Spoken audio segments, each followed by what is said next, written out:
Hey, what's up? It's your boy, Way Too Many Donuts, or Too Many Donuts, whatever you want to call me. At this point, free for all. You can call me the craziest name, the sussest name, and I personally won't care at all. Back again with another video. A long time, but I'm back, and I want to get the show on the road. Today we're taking a look at the Bandai 1994 full action model kit of Super Saiyan slash just normal Z Saga Gohan after Goku has passed away. Spoiler alert, my bad. First things first, take a look at the box the model kit comes in. Here's the front, very vibrant, looks amazing. I love this retro style. I love these model kits as well, but we'll get to that later. But just amazing, really cool cover, all in Japanese, all the kanji. We get a cool little flip cover. We get the, it shows you the actual runners. A picture of Gohan, Super Saiyan, base form, #1 in the series. This is the first one out of all of them that came out. Gohan was the first. On top, we have a cool picture of him looking all posed, and a picture explaining the inner frame with the naked body underneath the rubber clothing itself, and then the interchangeable heads you get in the model kit itself. Pretty cool, pretty cool. Closing it up, the side is just a shot of base form Gohan. This side is Super Saiyan Gohan. On the top is just his name, and then the rest of the little, logos and such. And then the bottom is the same thing, and that's the back. Just a picture of the model kit and some cool still from the anime. And then I'm not sure what this says, and that's basically it. But really cool packaging, really nice, and just I love how vibrant and just how like it's aesthetically pleasing, and I love it. So there's that. And also, again, official Toei sticker, and 1994 made in Japan. This is the Japan release, not the Asia release. We'll get to that later. But yeah, pretty cool, pretty cool, pretty cool. Now, taking a look at the model kit itself. This thing's awesome. I personally love this thing. Gohan is not really my favorite per se, but this model kit just does him such justice, I swear. It looks amazing. It's got such a cool design. The clothing is really detailed, really like just dynamically sculpted the way they did it, and I'm really happy with how he turned out. This is a model kit though, so beware. There will be like nub marks, and there'll be seam lines, for example, seam lines and nub marks, quite literally on the arm right there, some nub marks there. A little glossy plastic, but I'll live with it, honestly. And overall, it's just, it's a model kit, so you're gonna expect some, like some paint, because that's why the runner was snipped off and everything. But other than that, I mean, this thing is a brick shit house. I mean, I can film around, I can, all kinds of such, and he will not like fall apart or break or anything. These guys were meant to be built and then meant to just be either on display or like for kids to like, wow, all kinds of cool little, playing dynamic, all kinds of stuff. They were meant for this. So it's really cool. They're really solid once they're done being built. Experience building it was not hard at all. Really simple. You just need a pair of nippers, and then that's really all you need, really. So yeah, pretty cool. One thing I noticed right now, and I mentioned it earlier, that rubber clothing is like the main selling point of this whole line. So the whole kit itself is just plastic runners, for the body and everything. It's all painted too, so no painting. It's all painted plastic runners for the flesh and everything, and the head and the hair or whatever. Oh, voice crack. And the hair or whatever. But the clothing is like a really, really soft, malleable, flexible material. Not super, but like in terms of, ruining the sculpt, it stays there. But malleable enough to be like, out of the way for articulation. So the arms can go up and it'll just like flex out of the way to accommodate the range, and it works really well. We'll go over articulation later, but just showing you right now, I mean, these hips, are not necessarily limited at all. They just work, and the clothes just look natural, and they just form really well. It looks really, really good, and I'm happy with how it turned out, and I love these kits for this whole vintage, like, rubber clothing aesthetic. It just works on these guys so well. Like I said, it's all painted, so, the bottom of the boots are painted, the little wrists are painted, little things right here are painted, its eyes are painted, eyebrows are painted. This is actually painted. It's actually casted in yellow rubber plastic, and it's like painted red to match the wrists and such. And then that's really it, I think. And there's another part that's painted as well, but it's in the accessories, which we'll go into right now. So we'll just put bro right there for a little bit. We have a pair of interchangeable hands. We have these, these are comically, not the best looking hands, honestly. They just get quoted as salad finger hands, and yeah, they do look like that, but we get some open hands like so. Very simple. This little clip right there, and then you just simply take his hand and just pop it off. Just like, well, it's giving me struck frustration now, but There you go, pop it right off, and then you go ahead and put the opening on, it just clips right on there, like so. Boom, nice solid clip, and now he's doing a key blast, or he's waving to his grandchildren, not grandchildren, really, he was waving to, who the hell is Gohan's kid? I forget, it's been a long time. But yeah, he's waving to somebody, so you go, cool hands, pretty cool. And then his other accessory is pretty cool. It's his other form. We get base form right here. This is exactly how it is out of the box, and yes, it is like a muted, weird, like not fully black. That's just due to age, unfortunately. But there it is, and the eyes and the eyebrows are painted like, you know, everything else in the figure. So very simple, you just pop and swap. And then we have ourselves a base form Gohan. It looks sick. I love it. He looks so, so good. And it's on there. It's not going to fall off or anything. It's just a simple little pop and swap. That's all it is. I mean, this guy was, I mean, these kits were revolutionary for the time, and I still think they hold up in some aspects. But yeah, really cool. Now with accessories out of the way, let's go over this guy's articulation, which is really good.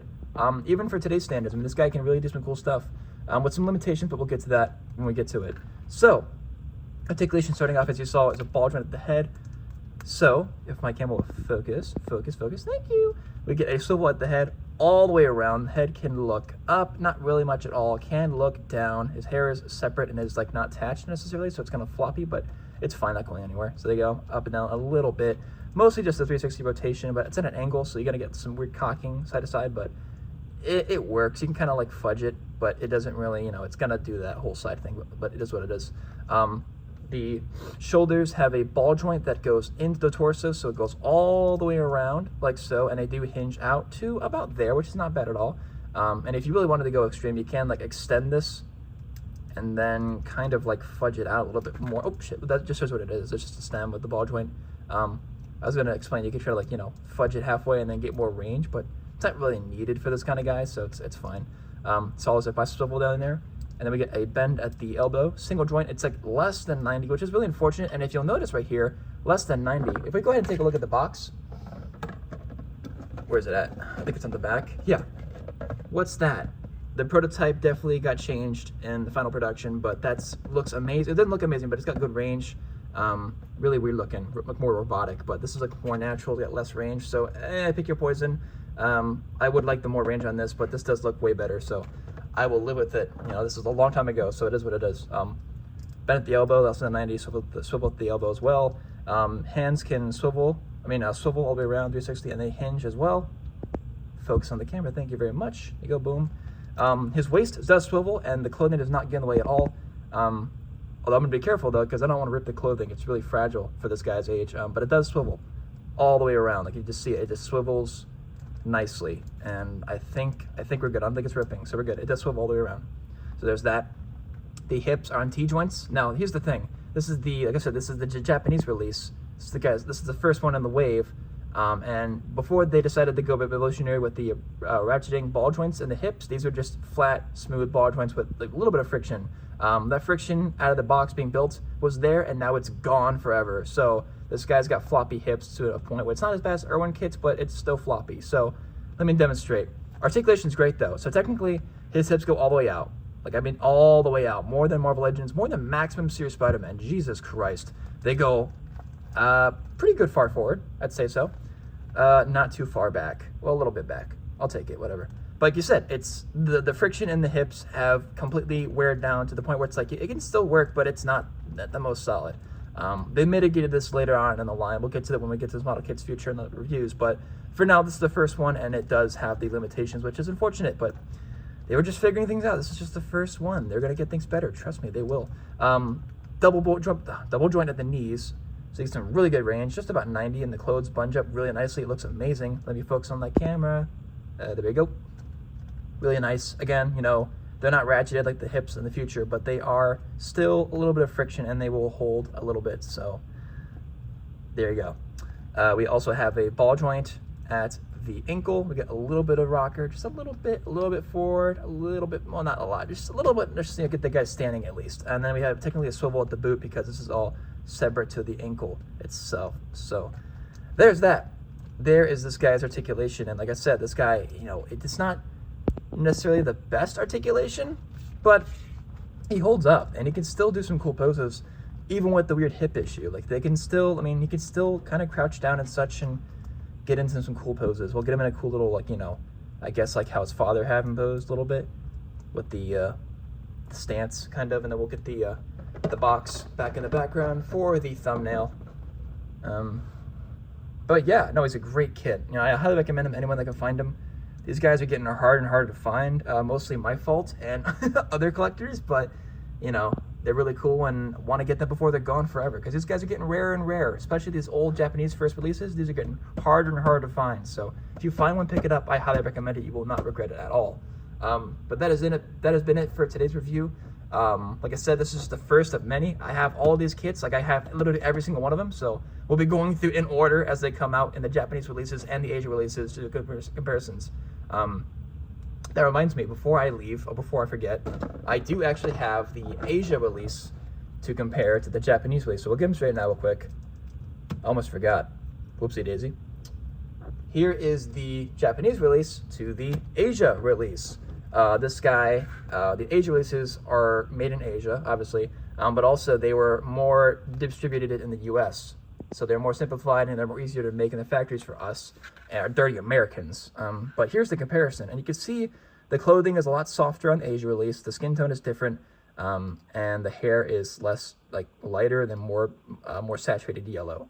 Other than that, it's the exact same kit, and they actually did the ratcheted hips on the, you know, newer releases and the Asia ones, so he actually can hold his legs up and his knees do actually ratchet and hold in place. Not the best explained on this guy, or, you know, shown on this guy, but they are ratcheted. You can hear the ratchets, you can see the ratchets there.